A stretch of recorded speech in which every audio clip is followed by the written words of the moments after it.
굿모닝 365 통바이블 시간입니다. 하나님의 마음을 우리의 가슴에 담는 일은 생각보다 어렵고 시간이 많이 필요하다는 것을 민수기를 통해 배우게 됩니다. 출애굽 세대는 하나님의 기적을 체험했고 하나님의 은혜도 풍성하게 경험했지만 하나님의 꿈을 가슴에 품지 못해 결국 약속의 땅에 들어가지 못하고 광야에서 모두 자연사했습니다. 그러나 그들의 자녀 세대인 만나 세대는 40년 만에 하나님의 꿈을 가슴에 담습니다. 오늘의 성경 민수기 28장에서부터 30장까지 읽어주실 분은 고용대 목사님입니다.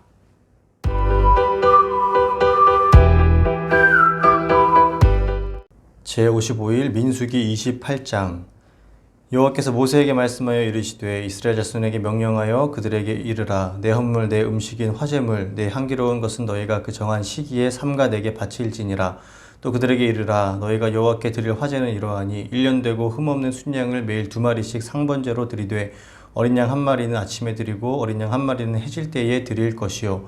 또 고운 가루 10분의 1 에바에 빻아낸 기름 4분의 1 흰을 섞어서 소제로 드릴 것이니 이는 시내산에서 정한 상번제로서 여호와께 드리는 향기로운 화제며 또 그 전제는 어린 양 1마리에 4분의 1 흰을 드리되 거룩한 곳에서 여호와께 독주의 전제를 부어 드릴 것이며 해질 때에는 두 번째 어린 양을 드리되 아침에 드린 소제와 전제와 같이 여호와께 향기로운 화제로 드릴 것이니라.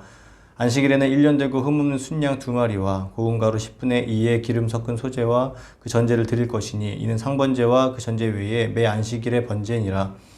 초하루에는 수송아지 2마리와 순양 1마리와 1년 되고 흠없는 순양 7마리로 여호와께 번제를 드리되 매 수송아지에는 고운 가루 10분의 3의 기름 섞은 소제와 순양 1마리에는 고운 가루 10분의 2의 기름 섞은 소제와 매 어린 양에는 고운 가루 10분의 1의 기름 섞은 소제를 향기로운 번제로 여호와께 화제를 드릴 것이며 그 전제는 수송아지 1마리에 포도주 반흰이요 순양 1마리에 3분의 1 흰이요 어린 양 1마리에 4분의 1 흰이니 이는 1년 중 매월 초하루의 번제며 또 상번제와 그 전제 외에 순염소 1마리를 속죄제로 여호와께 드릴 것이니라. 첫째 달 14째 날은 여호와를 위하여 지킬 유월절이며 또 그 달 15째 날부터는 명절이니 이래 동안 무교병을 먹을 것이며 그 첫날에는 성회로 모일 것이요 아무 일도 하지 말 것이며 수송아지 2마리와 순양 1마리와 1년 된 순양 7마리를 다 흠없는 것으로 여호와께 화제를 드려 번제가 되게 할 것이며 그 소제로는 고운 가루에 기름을 섞어서 쓰되 수송아지 1마리에는 10분의 3이요 순양 1마리에는 10분의 1을 드리고 어린 양 7에는 어린 양 1마리마다 10분의 1을 드릴 것이며 또 너희를 속죄하기 위하여 순염소 1마리로 속죄제를 드리되 아침에 번제했고 상번제 외에 그것들을 드릴 것이니라. 너희는 이 순서대로 이래 동안 매일 여호와께 향기로운 화제의 음식을 드리되 상번제와 그 전제 외에 드릴 것이며 7째 날에는 성회로 모일 것이요 아무 일도 하지 말 것이니라. 채실절 처음 익은 열매를 드리는 날에 너희가 여호와께 새 소제를 드릴 때에도 성회로 모일 것이요 아무 일도 하지 말 것이며 수송아지 2마리와 순양 1마리와 1년 된 순양 7마리로 여호와께 향기로운 번제를 드릴 것이며 그 소제로는 고운 가루에 기름을 섞어서 쓰되 수송아지 1마리마다 10분의 3이요 순양 1마리에는 10분의 2요 어린 양 7마리에는 어린 양 1마리마다 10분의 1을 드릴 것이며 또 너희를 속죄하기 위하여 순염소 1마리를 드리되 너희는 다 흠없는 것으로 상번제와 그 소제와 전제 외에 그것들을 드릴 것이니라. 민수기 29장. 7째 달에 이르러는 그달 초하루에 성회로 모이고 아무 노동도 하지 말라. 이는 너희가 나팔을 불 날이니라. 너희는 수송아지 1마리와 순양 1마리와 1년 되고 흠없는 순양 7마리를 여호와께 향기로운 번제로 드릴 것이며 그 소제로는 고운 가루에 기름을 섞어서 쓰되 수송아지에는 10분의 3이요 순양에는 10분의 2요 어린 양 7마리에는 어린 양 1마리마다 10분의 1을 드릴 것이며 또 너희를 속죄하기 위하여 순염소 1마리로 속죄제를 드리되 그달의 번제와 그 소제와 상번제와 그 소제와 그 전제 외에 그 규례를 따라 향기로운 냄새로 화제를 여호와께 드릴 것이니라. 7째 달 열흘 날에는 너희가 성회로 모일 것이요 너희 심령을 괴롭게 하며 아무 일도 하지 말 것이니라. 너희는 수송아지 1마리와 순양 1마리와 1년 된 순양 7마리를 다 흠없는 것으로 여호와께 향기로운 번제를 드릴 것이며 그 소제로는 고운 가루에 기름을 섞어서 쓰되 수송아지 1마리에는 10분의 3이요 순양 1마리에는 10분의 2요 어린 양 7마리에는 어린 양 1마리마다 10분의 1을 드릴 것이며 속죄제와 상번제와 그 소제와 그 전제 외에 순염소 1마리를 속죄제로 드릴 것이니라.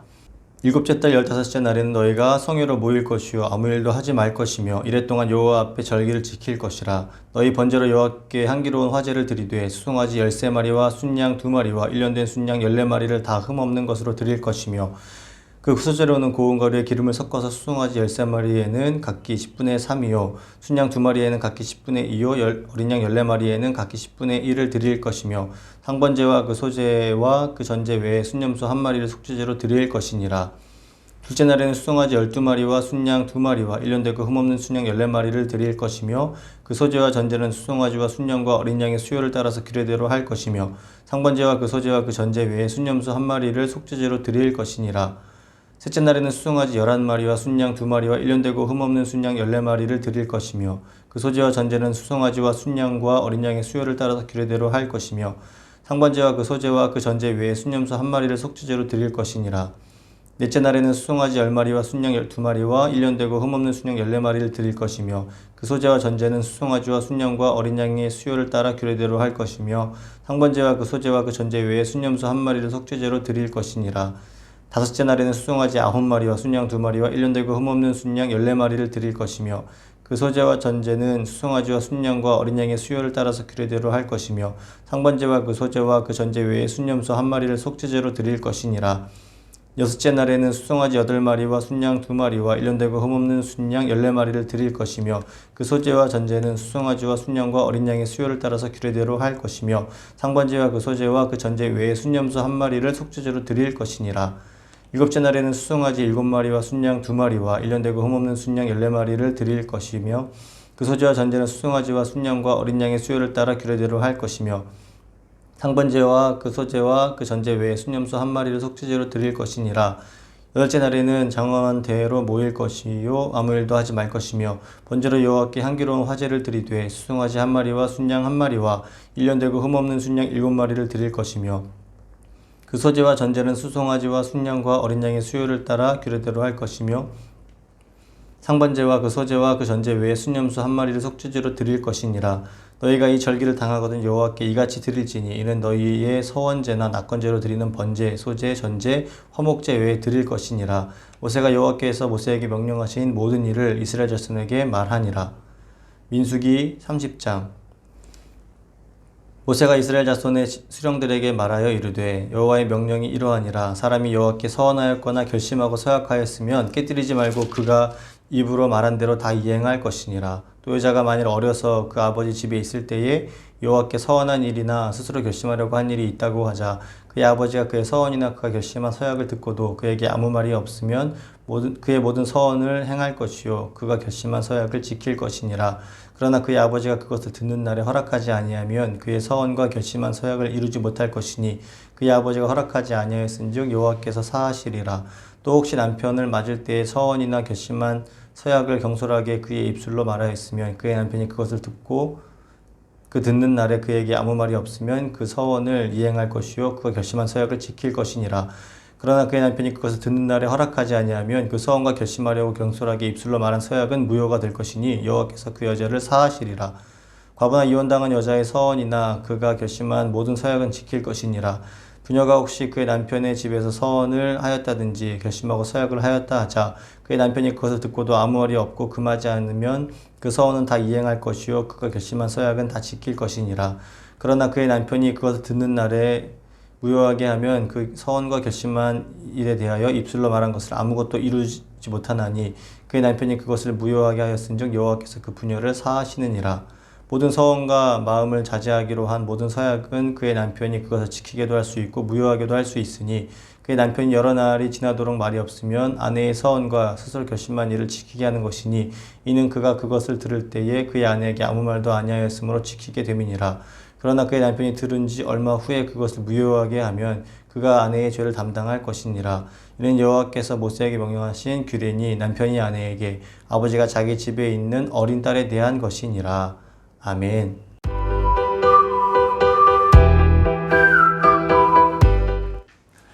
오늘 읽은 본문의 말씀을 4가지 포인트로 정리해 보겠습니다. 첫 번째 포인트.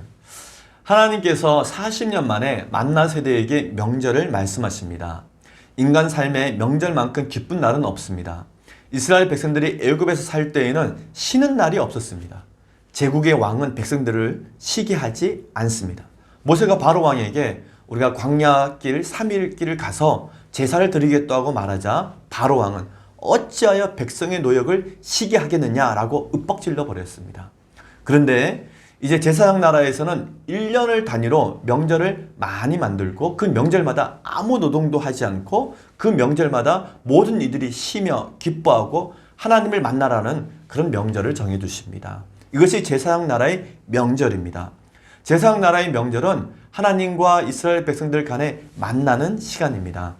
지난 40년 전 이스라엘 백성들은 시내 광야에서 제사장 나라 언약을 체결하고 십계명을 비롯한 제사장 나라 율법과 절기, 규례들을 받았습니다.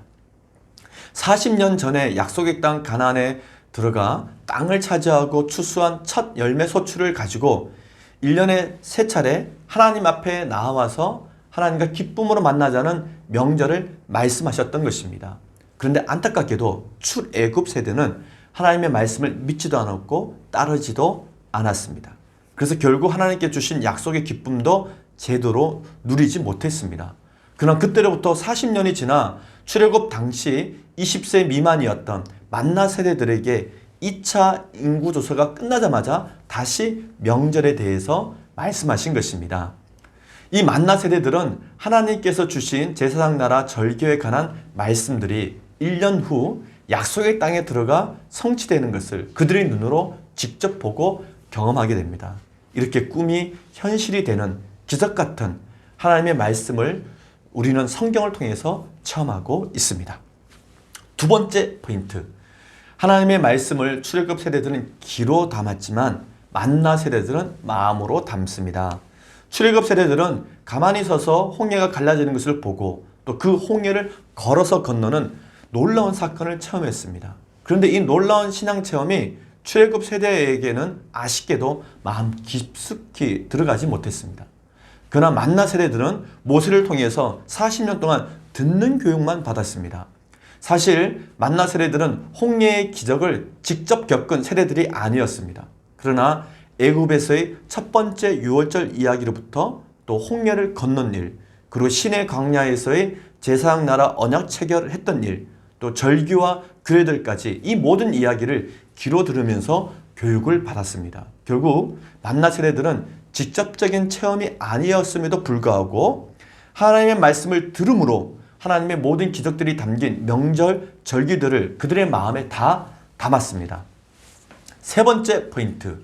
하나님의 명령 아무 노동도 하지 말라라는 것은 어느 누구도 명절의 혜택에서 소외시키지 말라는 뜻입니다. 창세기에서 하나님이 우리 인생들에게 주신 명령은 이 땅에서 사는 동안 수고하라라는 것입니다. 아담과 하와는 이 명령을 받았죠. 그러나 하나님의 또 다른 명령은 지정하신 명절에는 아무 노동도 하지 말라는 것입니다. 민수기 29장 1절 말씀. 일곱째 달에 이르러는 그 달 초하루에 성회로 모이고 아무 노동도 하지 말라. 이는 너희가 나팔을 불 날인다. 아멘. 이렇게 하나님께서 명령하신 명절에는 여종이나 남종이나 가축이나 문 안에 머무는 객이라도 아무 노동도 시키지 말라고 말씀하신 것은 하나님의 명절의 혜택에서 그 누구도 소외시키지 말라는 뜻입니다. 마지막 네 번째 포인트. 자발적 헌신이 가장 품위 있는 헌신입니다. 이스라엘 백성들은 애굽에서 모든 것을 빼앗아가는 제국을 온몸으로 경험했습니다. 그러나 하나님께서는 이제 그들이 제국이 아닌 제사장 나라에 살게 하시면서 인간의 삶 가운데 가장 고상한 행위인 자발적 헌신에 대해서 말씀하십니다. 하나님께서는 누구든지 나실인 헌신과 서원이 가능하도록 하셨습니다. 서원은 하나님께 반드시 드려야 하는 생명 속전 예물 등을 훨씬 뛰어넘는 것으로 하나님께서 가장 기쁘게 받으시는 항목입니다. 서원은 인간이 하나님께 드리는 약속이요 맹세이기 때문에 반드시 지켜야 하는 것이 원칙입니다. 당시 가부장적 사회에서 여성들의 경우 서원을 지키는 데에는 많은 장애와 많은 어려움들이 있었습니다. 그래서 하나님께서는 여성들을 위해 서원의 예외 규정까지 두셨습니다. 여성이 서원한 것을 무효화할 수 있도록 안전장치를 만들어 주신 것입니다. 이를 위해 여성이 서원할 경우 가장인 아버지나 남편의 동의를 얻게 했습니다. 책임을 함께 지게 하기 위해서 그렇게 하셨던 것입니다. 하나님께 서원하기 위해 가족이 함께 서원할 수 있다면 더욱 아름다운 서원이 되는 것입니다. 이는 또한 약자를 위한 하나님의 또 다른 배려입니다. 또한 서원자가 서원할 때 잘 지켜야 할 사항은 다음과 같습니다. 먼저 서원 내용은 철저히 이행해야 합니다. 민수기 30장 2절 말씀입니다. 사람이 여호와께 서원하였거나 결심하고 서약하였으면 깨뜨리지 말고 그가 입으로 말한 대로 다 이행할 것이니라. 아멘. 이것이 서원의 대원칙입니다. 다음은 서원 제물은 흠 없는 것으로 드려야 합니다. 또 그 다음은 서원 제물의 값을 정할 때에는 제사장이 정해줘야 합니다. 그러나 서원자가 하나님 앞에 서원할 때 몇 가지 주의할 사항이 있습니다. 첫째, 신속히 이행해야 합니다. 둘째, 함부로 서원하지 말아야 됩니다. 셋째, 서원한 내용은 바꾸지 못합니다. 넷째, 거짓으로 서원하면 큰일 납니다. 자발적 헌신은 하나님을 기쁘게 해드리는 가장 품위 있는 헌신입니다. 우리는 오늘 민수기 28장에서부터 30장까지 읽었습니다. 이스라엘 백성들이 하나님께 명절, 절기를 지키고 선물, 예물을 드리는 것은 하나님과 더 가까워지고 또 하나님을 주인으로 모신다는 의미입니다. 인간의 연약함을 잘 아시는 하나님께서 미리 명절, 절기를 정해주심으로 늘 하나님을 기억하며 하나님 중심으로 살아가도록 길을 열어주셨던 것입니다. 그러므로 하나님이 지시하신 절규와 제사 규례는 인간을 향한 하나님의 사랑이자 배려입니다. 알아가면 알아갈수록 하나님께서 우리 인간을 향한 사랑의 이야기는 끝이 없습니다. 오늘 하루도 이 놀라우신 하나님과 함께 승리하신 하루가 되시기를 바랍니다. 화이팅!